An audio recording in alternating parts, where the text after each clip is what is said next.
Hey everyone, Nima, the speaker, aka Nima Kangahi. Listen, I am super excited to be here with you today and to talk to you about social media, but specifically how context is really important. And here's what I mean by that.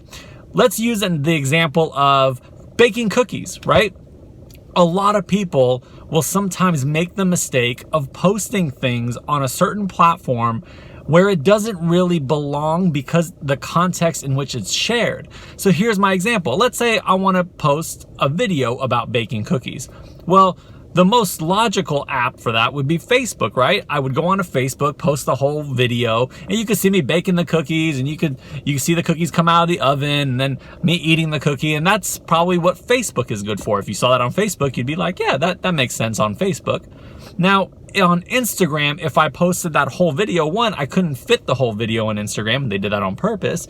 And so on Instagram, I'd have to change the context in which I'm sharing about the cookies. And what I would do on Instagram is I would put the final picture of the cookies, or I would show a 30-second video of me taking the cookies out of the oven.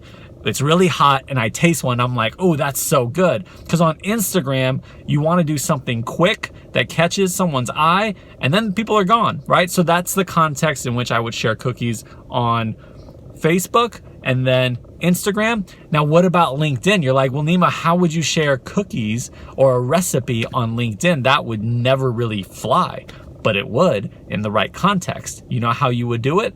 You would write something in the description at the top that would say, you know what? I really want to give back to my entire team because they've been so amazing this week. So I'm baking some cookies for them, right? And then if you saw that post on LinkedIn, you'd probably be like, yeah, that makes sense, because in the context it was shared in, it made sense for that platform. So the message for today is take a look at what you're sharing. Chances are you could put it on all three platforms, but you have to slightly change what you're posting so that it fits the context of the app that you're sharing it in. The other thing you could do on Facebook that is one of my favorites is do like a poll, right? Ask a question, say, what's your favorite cookie? And create engagement. Creating engagement in social media is absolutely key. Get people to comment, get people to jump in and share with you what their thoughts are. That is 100% the name of the game. How do you get eyeballs first, and then how do you get people to engage? So that's the tip of the day for social media. If you're gonna post something, keep in mind the context in which you're sharing it, because that will make all the difference. Enjoy and have a great day.